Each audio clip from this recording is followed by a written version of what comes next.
Hotel Lima Alpha. Greetings, friends. I'm glad you could join us. One of the most well-known characters in the spooky holiday tale is the Christmas ghost. They usually show up to convince someone to change their ways. But what if the haunted person doesn't want to change? The Wicked Editor's Christmas Dream. He was a very good editor, as editors go. Just a little given to promise where he never meant to perform, which, after all, is a frailty common to all mankind, and not exclusively confined to editors. So he must not be judged too harshly. Besides, neither his faults or his virtues have anything to do with his dream. It was his Christmas dinner which brought about all of that. He was never quite sure himself whether it was the goose, or the pudding, or the walnuts, possibly the punch. In my opinion, the blame should be divided equally among the four, with perhaps a rather sharper reprimand to the punch. It happened in front of the great Christmas fire in his own dining room, but he did not know that until it was all over. He thought he was in the sanctum of his office, and that the telephone bell was ringing. He never was accustomed to answer the summons quickly, and he did not answer it quickly now. It kept on persistently, and then he looked up and addressed the unoffending instrument, as though it were a dilatory office boy. He was just going leisurely toward it, when straight from it came something to meet him, something thin and weird and wavy, which he instantly recognized as the inevitable Christmas ghost. He had a great dislike to all ghosts, but a particular aversion to the Christmas species. They were so moral, so improving, so bent on doing good. All other seasons of the year, the ghosts content themselves with tapping, creaking, and occasionally pulling the clothes off your bed. But at Christmas, they always became priggish, and apt to rake up things you would far sooner forget all about. The editor saw that he was about to be bored, and he sighed deeply as he asked, "Will you kindly give me your name? I do not think I have had the pleasure of meeting you before." "No," said the ghost. "This is my first edition.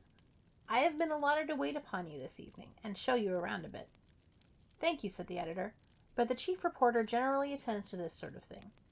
You will find him in the other office. Good evening." "Not so," said the ghost. "It is to you I am sent. And you know that if I saw the chief reporter, you would make your escape by the back way. You see, we know all about you." The ghost then moved all the best articles of furniture into one corner and seated himself in the midst of them. "There is a spirit taking a snapshot of this interview," he explained, "and it will give a better impression down below if one corner of your room is decently furnished." "I see you are thoroughly up to date," said the editor. "Would you tell me the origin of the Christmas ghost?" "Dyspepsia," said the ghost briefly. "Why is he so much more respectable and tiresome than any of the other kind?"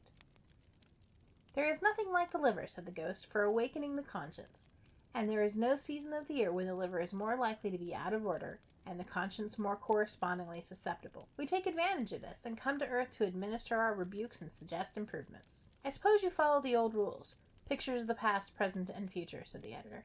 "Yes, I work on the good old lines," replied the ghost. "Though I flatter myself I have introduced a little variety into the business. Shall we start? You won't want a catalogue, will you?" The editor groaned. "You won't think it rude if I don't sit out the whole of the show," he said. "I had an important engagement this evening, and I have a singular repugnance for keeping anyone waiting."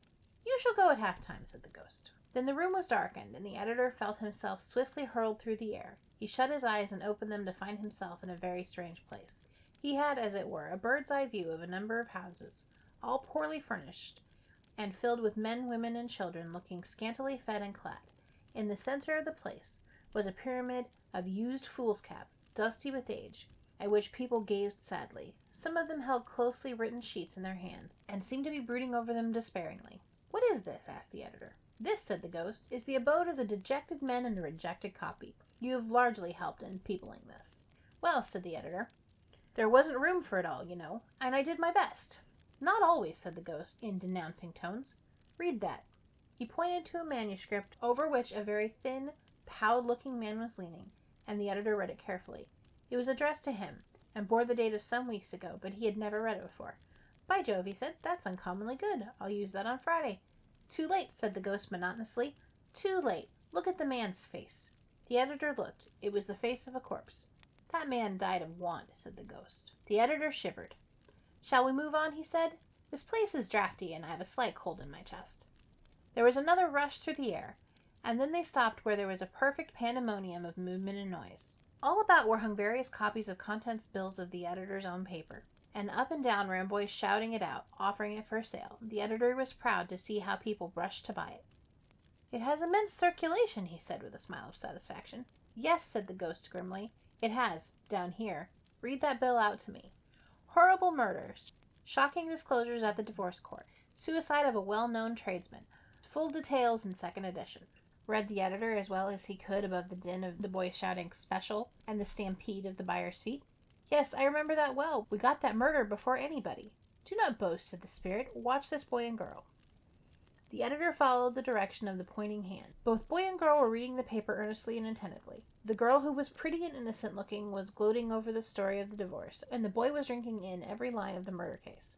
"We shall see them again," said the ghost. On they went through the babel, and the editor saw many strange sights as they passed along.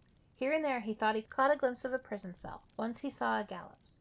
And everywhere his paper was being read. When they got to the extreme end of the place, the ghost stopped. "There are the two you saw just now," he said. The editor looked, but he would not have recognized them. The girl had grown flaunting and bold, and the boy cunning and wizen-faced.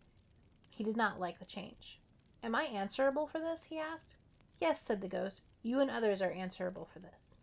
"But," remonstrated the editor, "the realistic stuff sells so well nowadays, and everyone goes in for it."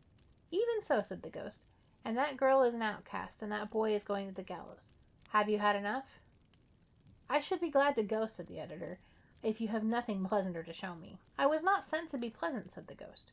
"I gathered that from the very first," said the editor, for they had left the noisy regions and were ascending again. "Is it over?" he asked, for he seemed to be sitting in his office chair once again. "Not quite," said the ghost. "You are a little wavering in your politics, are you not?" "I think you can hardly say that," said the editor. "It's rather hard to please everybody, you know." "I understand," said the ghost. "You're a wobbler. Feel the effects of that."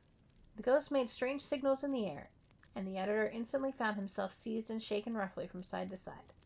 On his right was a grim apparition, all collar and hawk-like eyes, and on his left was one who wore an eyeglass of what seemed at that dread moment to be 40 horsepower.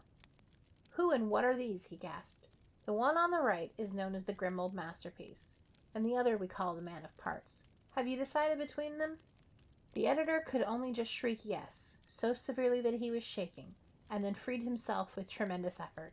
The fire was out, and he was in a cold perspiration. "There was 2 nutmeg in that punch," he said, as he lowered the gas and went to bed. That's it for tonight. I'll be back tomorrow with another tale, but in the meantime, watch out for the punch. And good night, whatever you are.